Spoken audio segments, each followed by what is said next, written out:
2023 has been a year. To say that 2023 was above average would be an understatement. In fact, it was the hottest year in Earth's recorded history. And that's not all. We've had floods, fires, hurricanes, and more. In the US, we've had a record number of billion-dollar weather and climate disasters, 25 events. And now, experts say we're experiencing a billion-dollar disaster every 3 weeks on average. Let's look back at some of the year's biggest events, starting in January of 2023. 2023 began with calamity on the West Coast. After 2 years of mega drought, there came a deluge. Back-to-back atmospheric rivers hit the western U.S. and that fueled storms, which unleashed flooding rain, feet of snow, and monster waves. You can see work crews doing all they can to get things cleaned up as best they can after what people describe as walls of water coming in off the Pacific. In California alone, the perpetual deluge left at least 21 people dead and prompted more than 1,400 rescues. The storms damaged homes, businesses, agriculture, and infrastructure, with an estimated cost of $4.6 billion. It's exactly what they said. It's extremes. The West Coast receives up to 50% of its annual precipitation from a few atmospheric river events. But in a warmer and wetter world, researchers say atmospheric rivers could become more frequent and intense. There are patterns that are pretty obvious and self-evident to anyone paying attention. And if you don't believe in climate change, come to California. We're living it. Fast forward now to March 2023, as warming temperatures brought a new danger. March 24th through 26th, we had an outbreak of severe weather that struck the south. Damaging winds and tornadoes tore eastward across several states, but some of the worst damage was in Rolling Fork, Mississippi. I heard the wind when it began to pick up, so that's when I got on in the closet. After that, I just heard stuff just crashing in. I actually thought this tree behind me had fell on the house, but it wasn't. It was the wall to the bedroom had caved in to the closet that I was in. The tornado was rated an EF4 with winds up to 170 miles per hour. It cut a path nearly 60 miles long and killed 13 people in a small town of Rolling Fork. It's just been devastating. Sharkey County, Mississippi is one of the poorest counties in the state of Mississippi, but we're still resilient. I feel confident that we're going to come back and build this community back bigger and better. Just a week after the twister in Rolling Fork, a deadly tornado outbreak hit the central and eastern part of the U.S. More than 100 tornadoes were confirmed on March 31st, including another EF4 and 8 EF3s. You know, you always hear, well, it sounded like a train. Well, I didn't hear anything. I just saw a couple of transformers blow, and then the bottom fell out. And it was over in a minute, I guess. You work all your life, and a minute it's gone. But we'll be okay. Severe storms are the most common type of billion-dollar disaster events. This is accounting for 19 of the disasters in the year 2023. That link between climate change and severe weather is a bit murky, but there is research to suggest a trend in tornado activity shifting east, putting the more populous Mid-South region at higher risk. And at the same time, warming overnight temperatures could set the stage for more dangerous and more deadly nighttime tornadoes. Nocturnal events have one of the things that oftentimes prevents them from coming to reality is the juice, the heat and the moisture, particularly the heat, tends to wane at night, right? Well, in a climate change scenario, more than likely what will happen is your moisture and instability will still be there at night compared to what it was in the 20th century. And if the world continues to warm under moderate scenarios, researchers predict America will see a 6% increase in supercell thunderstorms. That's the kind that can produce tornadoes, hail, and damaging winds. I always like to say it's like loading the dice. On one die, I have the exposure and vulnerability. I'm loading it with more people, more vulnerability, more exposure, more whatever. And on the other die is risk. And I'm increasing the odds of supercells. So what does that mean? I'm increasing the odds of the perils too.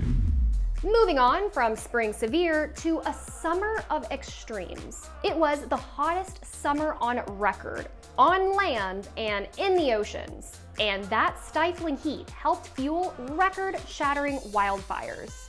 Jordan Steele has more. The sky turned an otherworldly orange in early June as wildfire smoke from Canada drifted south over the Midwest and into the Northeast. New York City, shrouded in a reddish haze, had the worst air quality on record. Smoky, you can barely breathe. These residents donned face masks to help protect against the health risks hanging in the air. And there's a huge increase in stroke, heart attacks when you have events like this.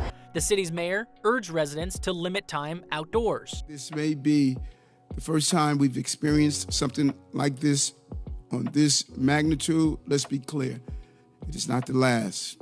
Climate change is accelerating these conditions. Indeed. The smoke returned a few weeks later, both in the Northeast and the Midwest. At one point, Chicago and Minneapolis had their worst air quality of any city in the world. And all that smoke was coming from Canada, where the wildfire season started early and didn't slow down until October. Overall, the blazes burned across a record-shattering 45 million acres. That's 2.5 times more than a previous single-year record. And if you combine all the scorched area together, it'd be bigger than the state of Florida. These fires forced thousands of evacuations and destroyed homes, just like the cabin Julia Cardinal shared with her husband. It was our retirement cabin. It was a place where we would come, and someday we thought, we stay all year round. It was really devastating to see it all burnt to rubble. As the fires burned, they released carbon dioxide, a potent planet-warming gas. In total, the fires released an estimated 2 billion tons of CO2. That's 3 times the amount of Canada's entire economy emits in a single year. These wildfires in Canada wreaked havoc over the course of several months, but another fire this year became a raging inferno in a matter of minutes. Jesus Christ! You gotta go! Frantic evacuations in Hawaii as wind whipped flames and it spread across the island of Maui. Authorities here say at least 97 people died in that fire, making it the deadliest wildfire in the U.S. in more than a century. Hawaii helicopter pilot Richie Olson described the scale of the devastation as seen from the air. We were not prepared for what we saw. What we saw looked like an area that had been bombed and burned in a war zone. There's hundreds of homes leveled down to the ground. The historic section of the town is destroyed. All the historic buildings. Lahaina used to be the capital of all of Hawaii. Even the boats in the harbor were burned down to the water. They're gone. So the whole front street of Lahaina, all the shops, the businesses are all gone. All those that were working in those retail areas and restaurants and so forth, there's no business anymore.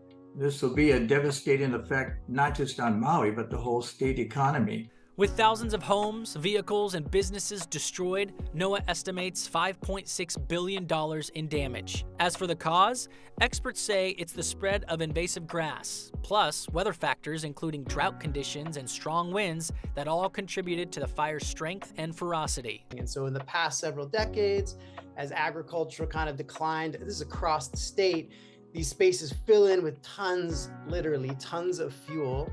And these grassy fuels are highly sensitive to quick drying out. You have dry vegetation that is, when there's a spark, it's easier for that vegetation to ignite and for the wildfire to spread. And climate change in many parts of the world is increasing vegetation dryness, in large part because temperatures are hotter. In some cases, because precipitation patterns are changing. Researchers say those warmer, drier conditions are leading to longer and more active fire seasons. The latest National Climate Assessment says climate change has increased the area burned and severity of wildfires, especially in the western U.S., and has increased impacts on the environment, human health, and society. But the summer of extremes didn't stop there. Hurricane season was a weird one. In the Atlantic, record warm waters, also known as hurricane fuel, were competing with an emerging El Nino, which isn't so great for hurricane development. But on the Pacific side, an unusual storm caught California in its crosshairs. Please come in. Please stay off the water. A rare warning in Southern California as Hillary became the first tropical storm to hit the California coast in 84 years. The storm brought heavy rain and high winds to the region, dumping between 2 and 10 inches of precipitation. Not every day you wake up to a tropical storm warning on your phone in Palm Springs, California. We've already had reports tonight of mudslides up in Forest Falls. That's a town about 6,000 feet up in the San Bernardino Mountains. We had heavy rainfall compliments of Tropical Storm Hillary, and that rain came down from the mountains and cut the swath right through the pavement. Boulders came crashing down from this hillside. That's all because of the heavy rain we had from Tropical Storm Hillary. Flash flooding from the torrential rain had people evacuating by excavator in Cathedral City, one of the hardest hit by Hillary. 10 days later, the biggest storm of the season hit Florida. Hurricane Idalia made landfall as a powerful Category 3 storm near Keaton Beach along Florida's Big Bend. Idalia unleashed record-breaking storm surge. We peaked at our surge, 6.9 feet. Record surge here in the Cedar Key area at 6.9 feet. The old record with Hermine in 2016. We've got water in homes and businesses. The storm stayed strong, moving up through Georgia and the Carolinas, hugging the eastern coastline. Idalia certainly making its presence felt across the southeast, including where I am in Santee, South Carolina, where it has been a wet and windy time for most of the evening. NOAA estimates the storm cost nearly $3 billion in losses. This hurricane was so damaging because it rapidly intensified. In just 24 hours, Idalia's wind speeds picked up by 45 miles an hour, making it more powerful as it slammed on shore. Storm surge was anywhere between 4 to as much as 6 feet, which was over my head, and that would not be survivable for anybody who is on a lower floor of their home. Researchers say record-breaking ocean temperatures are fueling storms like Idalia, making rapid intensification more likely.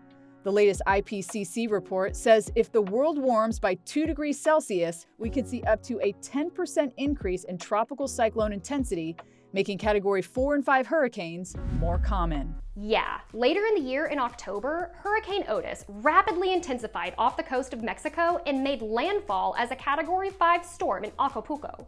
The storm's wind speeds increased by 115 miles per hour within 24 hours. But the biggest headline by far in 2023 has been the unrelenting record-breaking heat. Climate specialist Carl Parker explains. Well, it's been expected for some time. 2023 is in fact the hottest year on record globally, and by a large margin. We also saw the hottest June, July, August, September, October, and November on record globally. Tens of millions of Americans suffered through brutal heat waves this year. More than a month before summer even started, temperatures got up into the 90s in the Pacific Northwest. And the heat was relentless in Phoenix this summer, topping 110 for the entire month of July, with a new all-time record high minimum on the 19th, when the nighttime low only dropped to 97 degrees. By many different measures, the heat in 2023 was off the charts.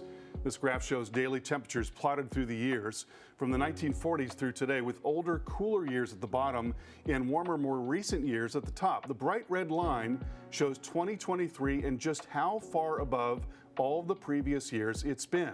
We see a similar pattern with sea surface temps, with 2023 in bright red plotted well above previous years going back to 1970. Marine heat waves around the world cause widespread coral bleaching or die-offs, including along reefs here in the Florida Keys. It's been a scary year.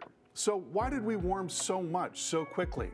Greenhouse gases from fossil fuels have been warming the planet by about 0.2 degrees Celsius per decade. But in 2023, we warmed at a much faster rate by 0.5 degrees Celsius in 1 year. One small piece of the puzzle was the eruption of the Hunga Tonga volcano in early 2022, which, because it was underwater, released an enormous amount of water vapor into the atmosphere. That likely had a minor warming effect through 2023. Another smaller contribution came from a change in shipping regulations in 2020, requiring low sulfur marine fuels. This lowered the amount of sulfur emissions and associated ship track clouds, allowing more sunlight to make it down to the oceans. But a much larger contribution came from El Nino, or the anomalous warming of the equatorial waters of the Pacific, which usually adds a great deal of heat to the atmosphere. Historic temperature plots show that the upturns typically occur during El Nino events, shown in red here. This year's El Nino was estimated to have caused about 0.2 degrees of the 0.5 degrees of extra warming in 2023, and that may continue into next year. So El Nino, emissions reductions, and the Hunga Tonga volcano account for about half of the rapid warming we saw this year. But what about the other half? The answer is that we don't know. It's expected that we'll eventually return to the longer-term rate of man-made warming, which again is about 0.2 degrees Celsius per decade, unless there's something going on that we don't understand.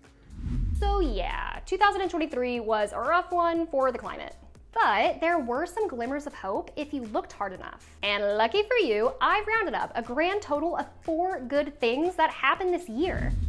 UN officials managed to prevent what could have been one of the worst environmental disasters of all time, after successfully removing more than 1 million barrels of oil from a decaying supertanker. The FSO Safar is an oil tanker purchased by the Yemeni government in the 1980s. After war broke out in 2015, all maintenance to the vessel stopped, leaving it anchored in the Red Sea with about 1.1 million barrels of oil on board.